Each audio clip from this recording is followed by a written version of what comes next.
Welcome to the Marketing Stir podcast by Stirista, probably the most entertaining marketing podcast you're going to put in your ear. I'm Vin, the associate producer here at Stirista. The goal of this podcast is to chat with industry leaders and get their take on the current challenges of the market.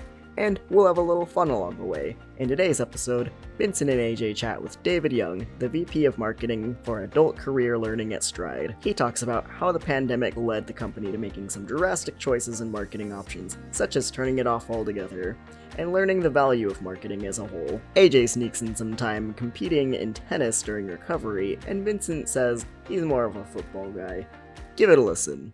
Ladies and gentlemen, welcome to another episode of Stirista's The Marketing Stir. I am your host, Vincent Petrofessa, the Vice President of B2B Products and Partnerships here at Stirista, and still Interim General Manager of Access B2B. That title's still here, but maybe not for longer. Who knows? Let's see. I'm enjoying it, though. Doesn't come with any perks. But anyway, it is great to be here, ladies and gentlemen.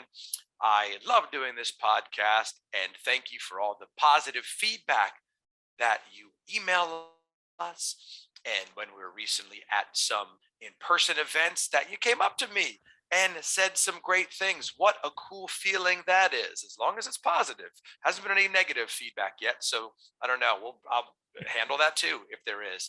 But it is so great to be here. Ladies and gentlemen, just let's pause for some station identification. There's no station, but Stirista, what do? We are an identity marketing company. We have our own technology. We have our own data, business to business data, business to consumer data.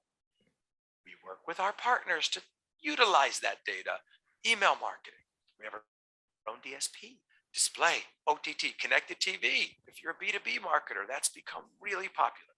Email me, vincent@stirista.com, and that is all I will talk about Stirista. Wasn't that easy? Ladies and gentlemen, the other thing that's easy in my life, great, he keeps me on my toes though, he keeps me very grounded, happens every day, is my commander-in-chief, captain of the bandits, captain of Stirista. Ladies and gentlemen, Mr. Ajay Gupta. What's up, Ajay? Hey, Vincent. You'll be glad to know that in spite of medical advice, I decided to play a tennis match this weekend. So Against the grain, Gupta. That's what they call you anyway. Hey, against the grain, AJ. I knew you were going to play. Where were the matches in San Antonio? No, these were in Austin. So I was just there to cheer, but I got a little tired of cheering, so I decided I was going to play. So they called you in. That's what happens sometimes when you're on the sidelines, and you know what? I'm still going to dress, but I have the clipboard, and they're like, "Wait, we need him. We need him in. Get the helmet." I'm referring to football, but because I don't play tennis, I played football. But it's you had to do it, man. That's great. How did you win your match? Thankfully I did. Otherwise, it wouldn't have been good. When you put yourself in that position, you kind of have to win, you know. If you go in, it's like, all right, I'm here to win. Yeah. So I'm still waiting for my Bandits t-shirt. I told you, give me a double X just in case. You know, my shoulders, as you know, in person, AJ, are enormous. It's a gift. It's a gift and a curse, because then people think I'm strong and I can help them move. I'm like, these are just for decoration. Yeah, and it's not easy to move in New York City. It's not like going from house to house in San Antonio.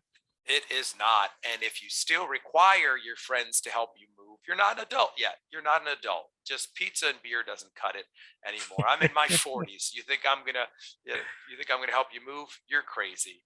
But also, I will see you in person soon, AJ. I will see you in person in another month or so.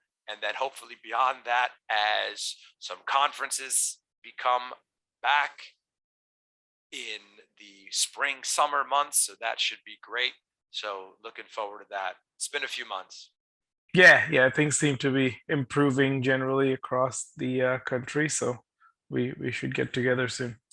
Absolutely. AJ, we've got a great one today. Because it's tackling something that we haven't tackled here on the Marketing Stir: education. adult learning. It's just one piece, but it's just, what we're talking about with this next guest. So we really haven't explored, right? A lot of people, adult education, what are they doing? Are they going back to school? Are they learning? Are they getting certifications during this time?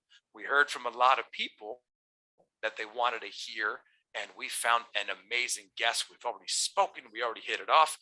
Not to the point where he let me know he was in New York City, where I live, but we're getting there. We didn't know each other yet, but that's what happens when you spend almost an hour with us here on the podcast. Please, a warm Marketing Stir welcome to the VP of Marketing Adult Career Learning at Stride, David Young. What's going on, David? Hey, thank you for having me. It's great to be here. I'm looking forward to jumping into all your questions and hopefully lending some insights into adult education here at Stride and elsewhere. Absolutely. No, we're happy to have you, David. I was joking about the New York thing. Now, when you come in, we're going to hang out. We're going to get a coffee. I'm going to show you around New York City, give you a non-touristy bird's eye view into the city. I tell that of all my guests that come in and friends. But David, let's get right into it, because this is a topic that a lot of our listeners have been asking about.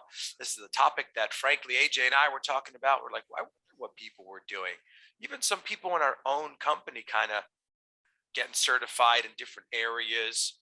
But talk to us about Stride. What some of the work you're doing there, and I'd love to learn about your role within Stride. Sure. So Stride is an online learning company. They originally and still predominantly have a really big business in online public education, K through 12. The biggest brand we maintain is called K through 12. So as you can imagine, we've been around, I don't know how many years, let's call it 15, something like that. And when the pandemic hit, when everyone was forced to go online, it kind of shifted from being a real, kind of a niche activity for some people to kind of a more predominant activity for everyone. So that was a big difference in the business.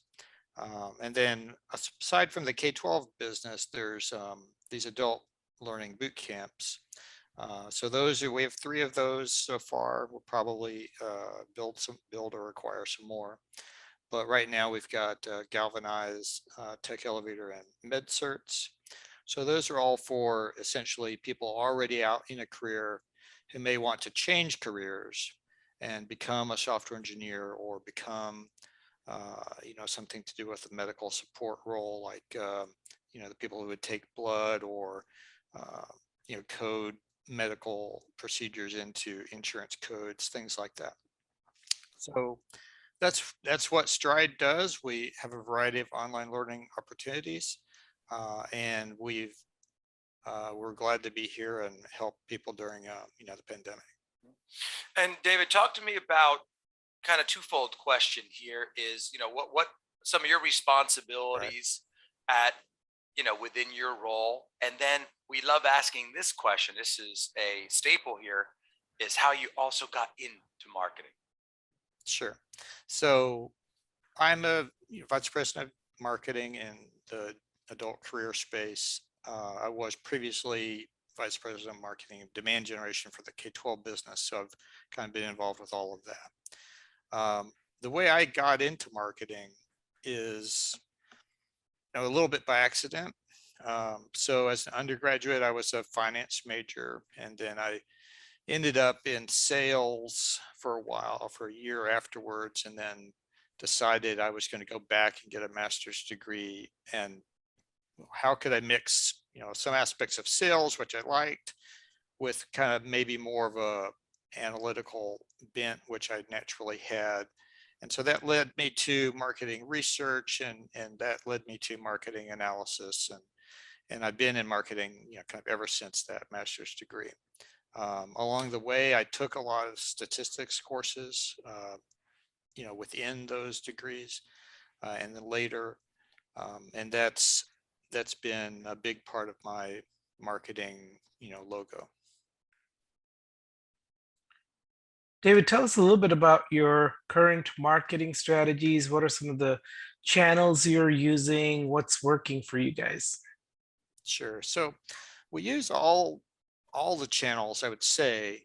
I think the things that have worked best, um, well, paid search is always good, because that's lower funnel, and those are people who are looking for, products directly related to your area of interest. So those are always kind of high value if you can get them. The problem with paid search is, like any media channel, there's only so many people who are doing those searches, right? There's only so many people you can get out of a particular channel.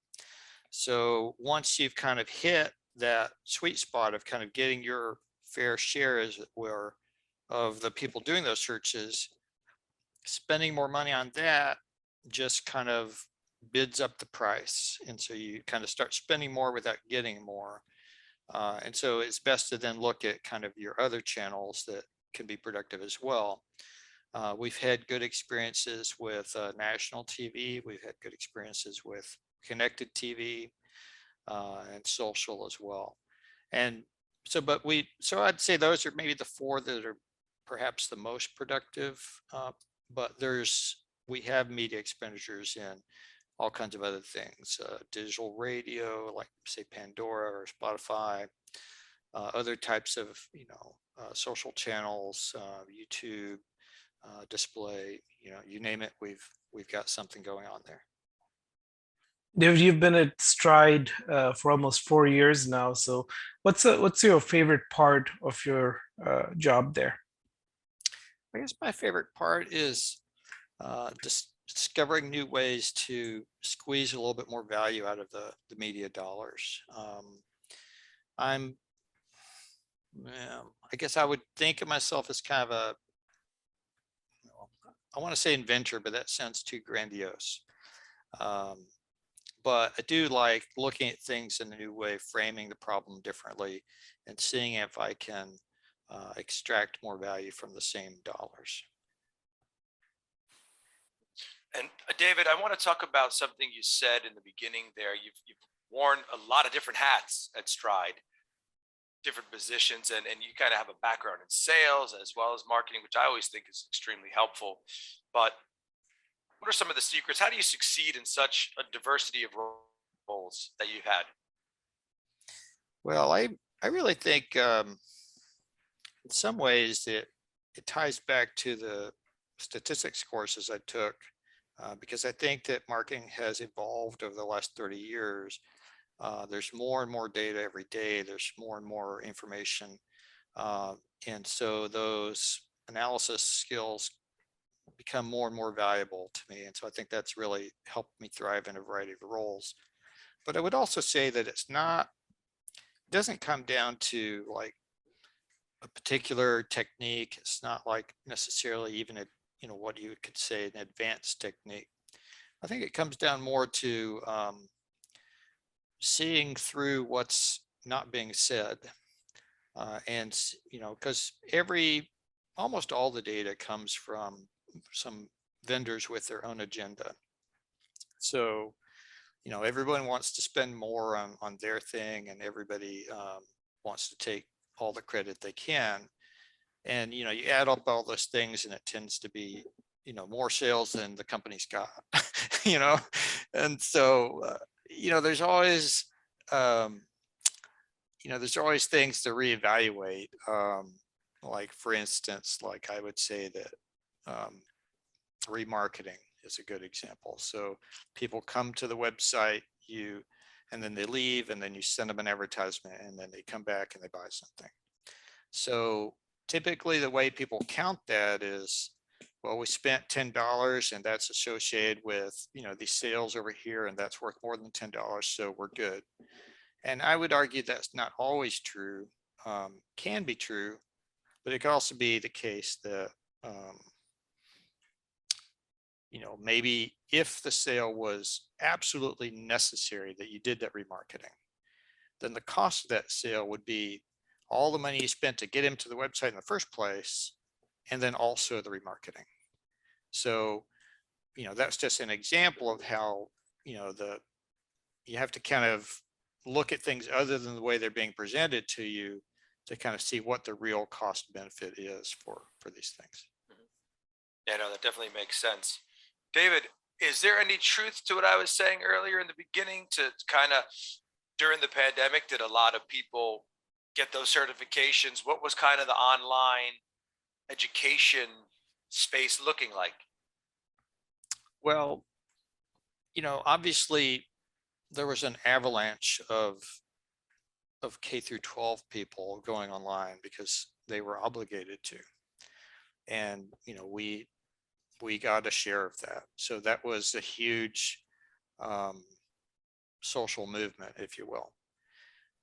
It was also true, but not as clearly true among the adult education group. So a lot of people, especially in retail, a lot of businesses closed down, people lost their jobs, they thought about retraining. So in that sense, there was a lot more people out there. On the other hand, most of those intensive boot camps are, they're intense, and they were typically in person. And so then that was kind of a roadblock to kind of shifting some of those in-person classes into online. And so there was a plus and a minus in terms of that. There were a lot more people who wanted to do it, and then there was a more, a difficult transition as well.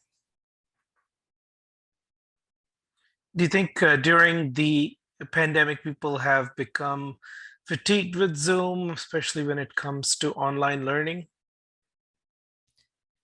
I can relate my personal experience.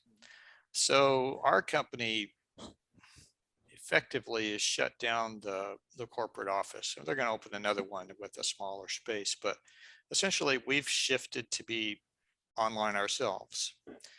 I would say that yes, you can get fatigued being on Zoom all the time, but the way to combat that fatigue is actually similar to what you would do in a regular classroom. So in a regular classroom, if the professor just spoke nonstop, for for the whole class, maybe you're in classes one after another, so all day long you're just hearing somebody speak, you're going to tune out and not be interested. But if you intersperse, the lecture with, individual assignments and group activities and other things, then you're not constantly on Zoom, or if you are, you're not doing exactly the same thing. Sometimes you're speaking, sometimes you're listening, sometimes you're doing an activity on your own. And I think that's the key to combating Zoom fatigue, the same way you would combat lecture fatigue. And are there other lessons for you or the company that came out of the pandemic?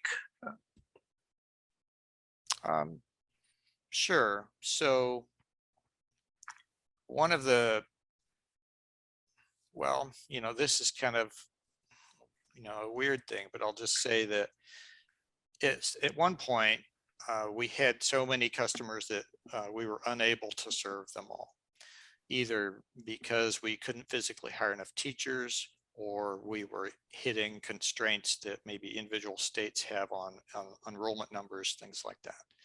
And so they were just, at that point, marketing became less important because we were going to get so many customers that we couldn't even serve anyway. So we had that opportunity to actually turn off marketing for a bit to see what its total effect was. And that's sort of a unique opportunity that most companies will never have, right? You're never going to say, well, let's just turn everything off and see how effective this really is, So I think that was certainly insightful, and it confirmed, the value of things, which, can sometimes become unclear with different forms of tracking that may be tracked better than other forms and things like that. And David, I agree with you as far as the Zoom fatigue, right? Zoom fatigue in some ways, right? I like the calls that people have now, all of my conference calls, including we're on Zoom right now. But This I like because you get to, instead of just a call the number, this is fun. You get to do that. Where I'm really struggling with and really missing is that conferences, doing the virtual, right? It's just not the same thing. Those trade shows, those conferences where and even some are like, half virtual, half in person. So I think that's going to be a struggle with people and trying to figure that out. That's not a question. That's just more of my observation on the thing. But David, I wanted to ask you something. You mentioned connected TV. You mentioned paid search, and I remember when you and I were just having a conversation. It was in your first role. You talked about nearly doubling the effectiveness of paid search and CTV, especially CTV, as I mentioned at the beginning of the podcast. That's become really popular in general, but I've been seeing it on the B2B side. But any advice there? Sure. So actually, what I doubled was national TV. CTV hadn't existed in the company prior to my arrival. So that was new. I think we made it a lot more effective, but I can't say we doubled it since I don't have a base of comparison. Let me tell you kind of a snippet story of the doubling of national TV, and then we'll pop over to CTV as a comparison point. So the national TV was kind of interesting. We put in a couple of different tracking systems. You don't think of national TV as being trackable, but it is. There's a couple of systems we used. One was iSpot, and the other was TV Squared. So both of those have, a bunch of, iSpot has about a fifth of the country's TV boxes kind of tracked, and you can kind of see who got different commercials, and then you can go back to your database and see who responded. So that's pretty good tracking. And then TV Squared is more of an incremental measurement kind of a thing. Really, there was a bunch of things that you were able to do with that, but the main thing I would say that it turned the corner was the length of the TV commercial. So there was evidence prior to that tracking that longer commercials were better. And that evidence was how many people would call the phone number if you put a phone number in the TV ad. I'd heard from, way back when from the Direct Marketing Association that the longer commercials were better for direct response like that because you gave people more time to grab their phone, see the number, dial it up, all of that. So in a shorter commercial, you kind of cut that immediate response down. But for us, we weren't looking for necessarily an immediate response. If you're going to take your child from a brick and mortar school to an online school, that's a big decision.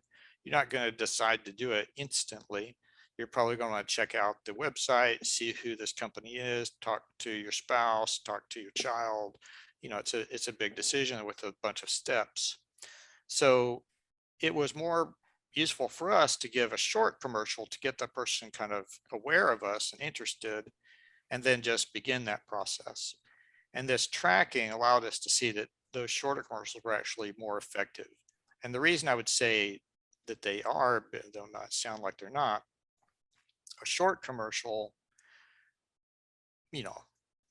one commercial is less effective than a long commercial because you get less information.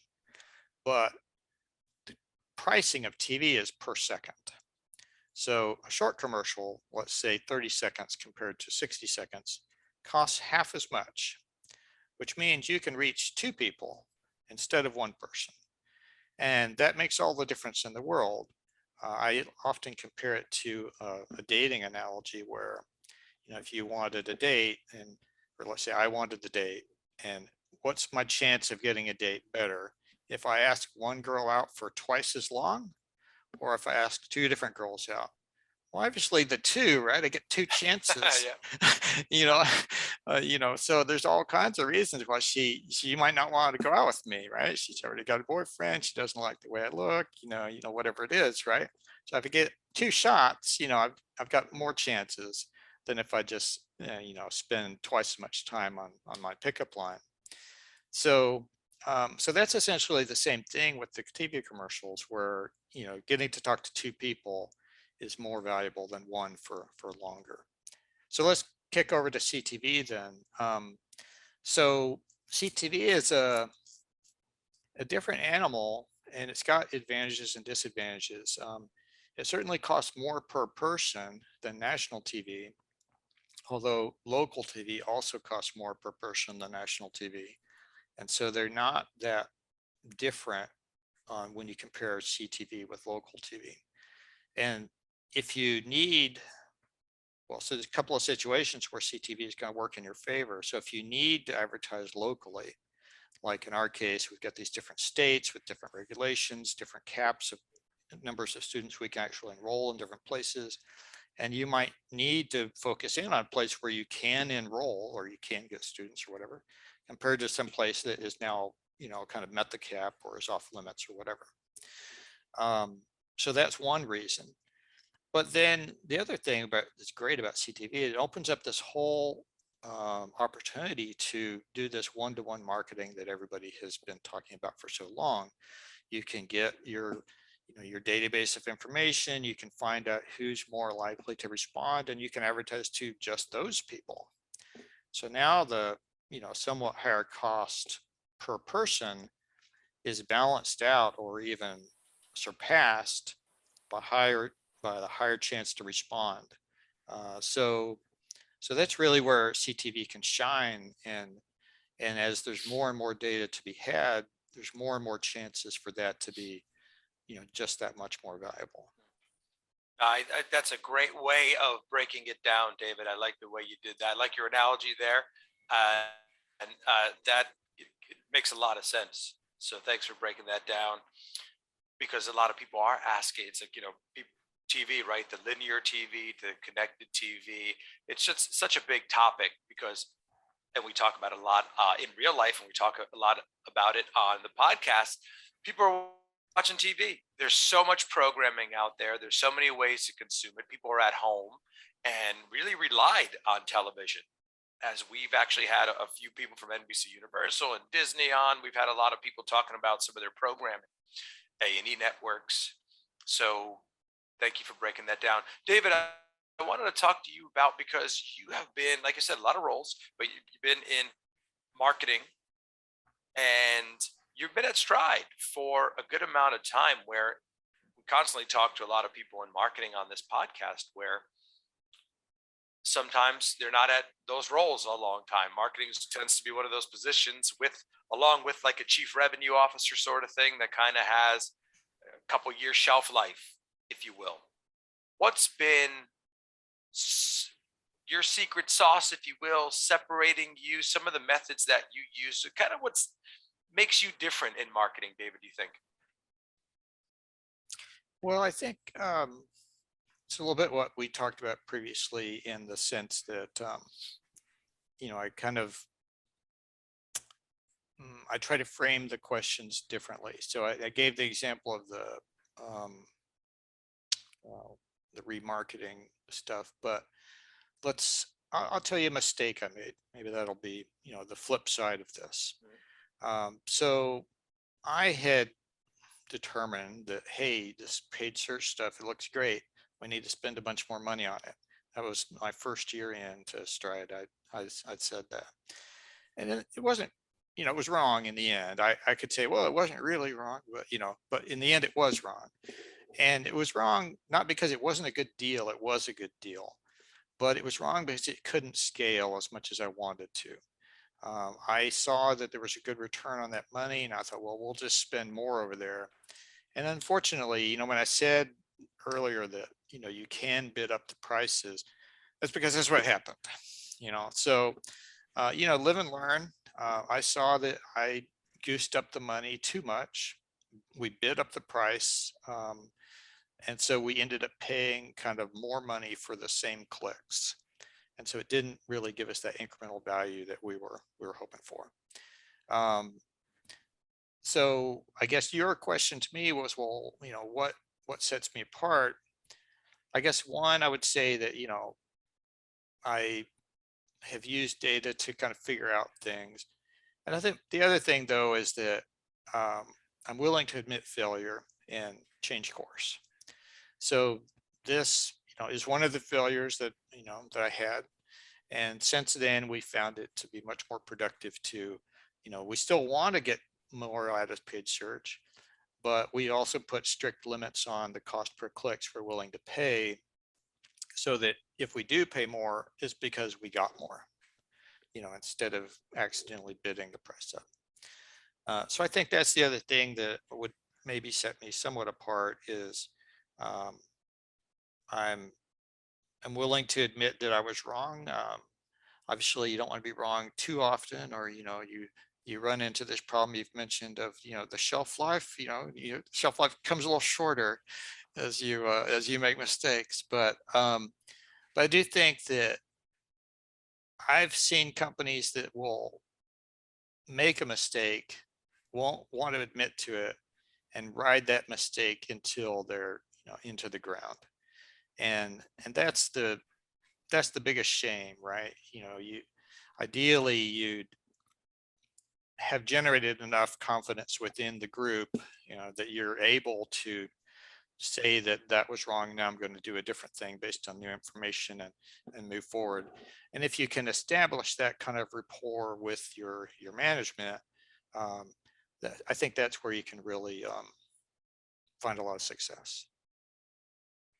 David, that's a unique one for us, and I think it's very relevant. I think we're living in an age where people don't want to admit mistakes, whether it's work or even we see that in our tennis team. If somebody has a bad match, especially in doubles, they're almost always going to blame it on their partner versus admitting any mistakes on their own. So I think we live in a world where admitting mistake is seen as a failure. So that's a great answer. Yeah, it reminds me, I haven't played tennis in a while, but it does remind me of somebody saying, it's not the racket, it's the hand, you know. So, yeah. So what's up and coming? What's new for this year for Stride? Well, Stride has put a big emphasis around career learning, and we're going to continue down that path. So within both in the high school environment and in the adult learning environment.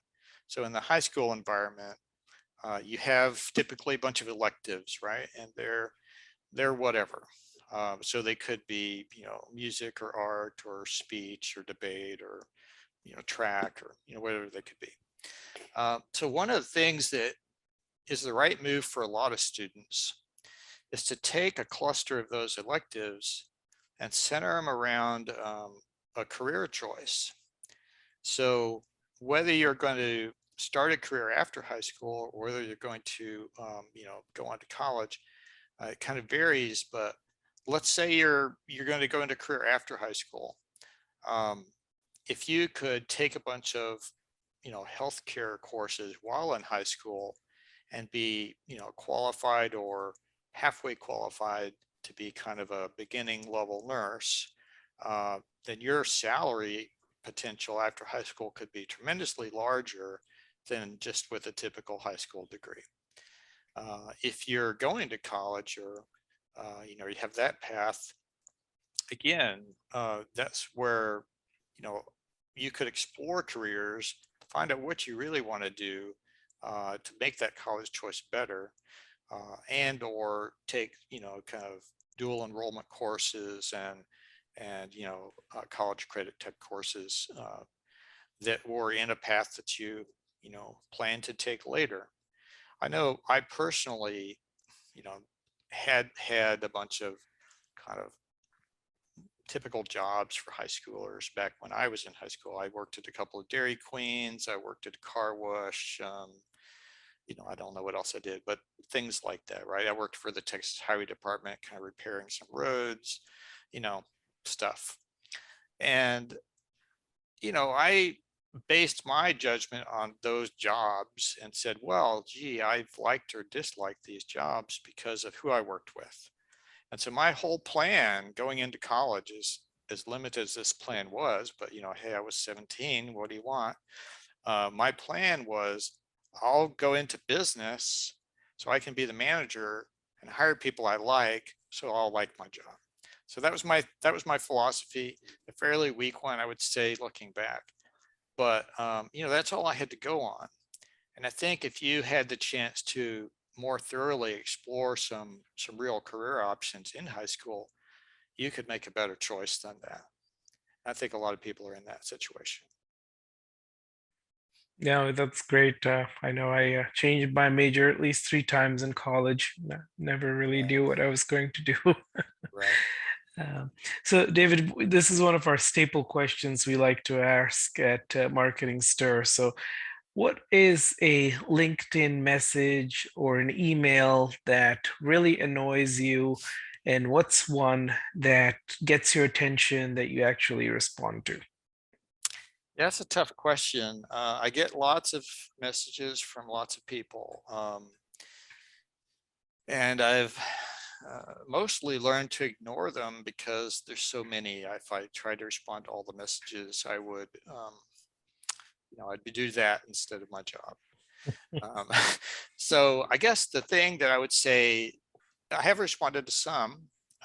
You guys approached me on LinkedIn, and so let's take that as an example. So this was, I hope for both of us, will be a real exchange of value. I hope this podcast will be valuable to both parties and the listeners. So that is, an interesting proposition. Whereas a lot of other messages that I'll get will be, I'm so-and-so with generic company number 3, tell me about your challenges. It's like, come on. So, that's not as interesting, right? So I do think to really cut through the masses of things that people get, you've got to find a way to offer some concrete value, or have something pretty unique to offer. I do remember another place that contacted me regarding kind of combating display fraud, and they had a pretty unique offer, and it wasn't something we were dealing well with, at that time. So I think you've got to either have something pretty unique to offer, or have some kind of exchange of value to get or both, to get the ball rolling. Yeah, no, we hear that a lot, David. Especially, I like your answer. It's the second answer in a row from our podcast guests about that question. It's like, well, if I just responded back, I wouldn't do my job. I love hearing that, and that's kind of, we've had never heard that until recently, where people are like, oh yeah, that makes sense. But so, and people love that question. People approach us about it via email or social, and people learn from it. And we hope that companies, there's these titles, right? Sales development reps, business development, BDRs. We hope that people listen to this and the 12 prong approach to reaching out to people doesn't work. Did I say something to offend you? I haven't heard back. No, I'm just not interested in your solution. Yeah. So it's that sort of thing. Yeah. Coming up with something compelling. That's great, David. We have just a few minutes left. I assume tennis as well, because you were talking about that with AJ, the A Scoopta there. But what else? Are you into tennis? What are some of your hobbies? What do you like to do for fun? Well, during this pandemic, we ended up chopping a tree down because it's kind of close to the power lines and whatnot. And I split this giant tree kind of by hand with, axes and wedges. And I ran through plenty of those, picking out which brands were going to work, which ones broke. But it was cost ineffective. I'm sure I spent more on the tools than I would have spent on having somebody coming to do it. But it gave me something to do outside when we were kind of in this, no vaccine, scary place where I needed to stay home, but I didn't want to be inside all the time. So we chopped down this whole tree, split this huge tree into a bunch of wood.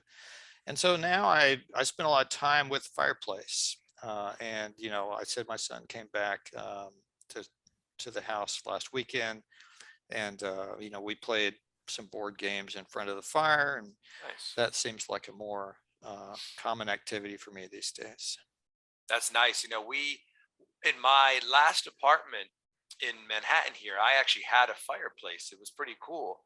I wasn't chopping down trees or anything like that. That if I had an axe in Manhattan, that's a whole other story. I wouldn't be here today.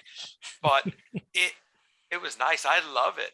My new apartment does not have a fireplace, but I would buy wood from one of the bodegas, these little corner stores, or one of those. I kind of cheated because I kind of had one of those Duraflames. I popped that in, but yeah, it is soothing. It's just doing anything by the fire is just something relaxing about it, especially those cold winter months here in Manhattan. But David, a final thought, a closing thought, a shining moment in your career thus far. Leave us with one. Okay, well, so I think let me shy away from the shining moment, because I think I've talked myself up enough during this podcast already. I don't want to bore the listener, and instead leave you with a final thought. So I think the final thought would be, I said the thing about being willing to change, and I think that's key, being willing to admit mistakes and move on to a new solution. I think the other thing that's key is just keeping an open mind and looking at value where you can find it. Sometimes it'll be through analysis, sometimes it'll be through new channels, sometimes it'll be new creatives or messages. So maybe the conversion funnel could use some work. It kind of is varying, and I think you need to open your mind to all those possibilities. Implementation is key. A lot of people overlook that. They'll come up with a plan and then pass it down the chain to be implemented, and then not really check on it again. And I think that is an area where there can be a lot of value. So with this theme of being open-minded, I would say that I read a book recently, which I enjoyed. And it's about the conquest of Mexico. It's called The Conquest of New Spain, is the way they wrote it at the time. And the reason it's interesting is because it's a first-person account. So there was a soldier, a literate soldier, that was along there with Cortez, named Bernal Diaz. And he wrote a book about the events. And I think the thing that's really interesting about it is, like in my day, as kind of a upper middle-aged person or whatever, everything was, you could say, whitewashed, I suppose, to an extent. It was, Columbus was, the guy who discovered America. He did these great things, and the Pilgrims came, and they only had Thanksgiving with the Indians, and everything was nice. And today, everything's terrible, and all those guys were dastardly, and they did all this bad stuff. And then the same thing with the American Indians. Either they were the bad guys, or now they're the good guys, or whatever. And I think that none of that's completely true either way, right? And I think hearing that first person account, it's like the difference between hearing what some political candidate says or hearing somebody else say what they said. When you get the spin people saying what they said, you just want to hear what was actually said, right? And I think it's the same. So it's a very curious book. It's written from the perspective of somebody from 500 years ago, from a different culture and a different way of looking at things. And he certainly is not writing things with an eye to how it will be perceived 500 years later. So I think it's good. It's a good thing for anyone to take a look at. Yeah, no, that's very interesting. Thank you for sharing that with us, David. We appreciate your time here on the Marketing Stir. Ladies and gentlemen, that is David Young, the Vice President of Marketing Adult Career Learning at Stride. Check out Stride, stridelearning.com. I'm Vincent Petrofessa. That's Ajay Gupta. This has been another episode of the Marketing Stir. Thank you so much for listening. We'll talk soon. Thanks for listening to the Marketing Stir podcast by Stirista. Please like, rate, and subscribe. If you're interested in being a guest on the podcast, please email us at themarketingstir@stirista.com. And thanks for listening.